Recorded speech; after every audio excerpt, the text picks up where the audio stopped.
if a subcontractor, somebody else, doesn't do something up to your standards, then ideally you're responsible. You've brought them into the job site and you've introduced them to this place of work, and they haven't done the right job. So you've just got to be assertive and go to them. Most of them will be pretty straight up, and they know what standards they should keep. With concrete or anything like that. We've had a bad driveway, and it was some bad concrete came out of the plant, but still got poured, and the client wasn't happy. But in the end, the concrete company, which is one of the big reputable companies, they came to the party and offered to give us another concrete truck full free, and the concrete layer put it back down because he could have turned the truck away as well.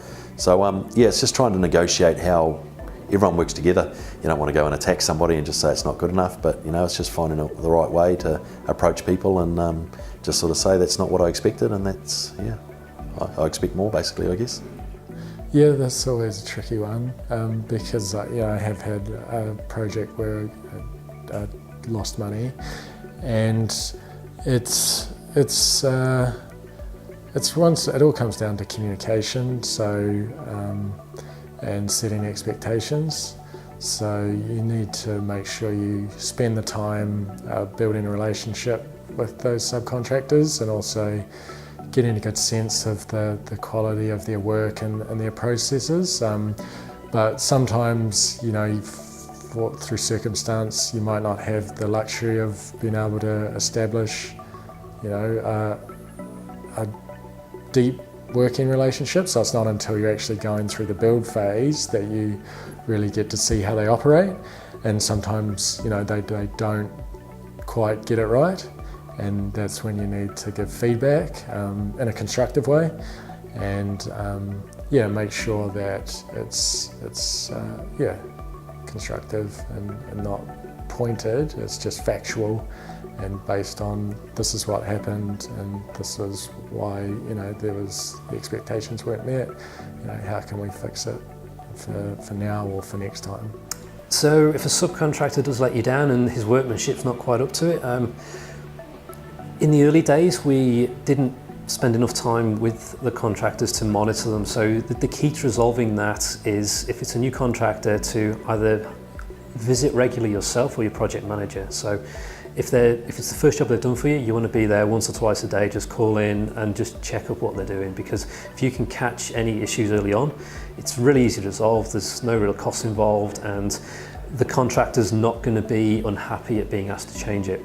If you get to the end of the job and there's a problem, then it becomes a bit harder to resolve. So you've then got to liaise with the contractor to work out a solution to fix whatever problem you find that you've got.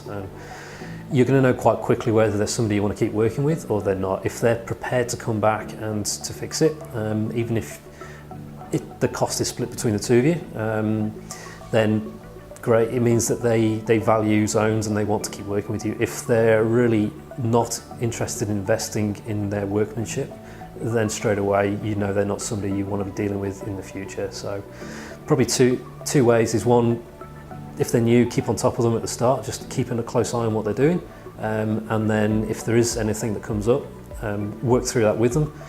I've found that most of these contractors, they don't respond well if you just shout at them straight away or get angry. You've got to talk to them calmly, point it out in a non-aggressive way, and then every time I've done that, they'll admit that things aren't right, they can see it themselves, and then it's just finding the solution that works for both of you, so the client's happy at the end of the day.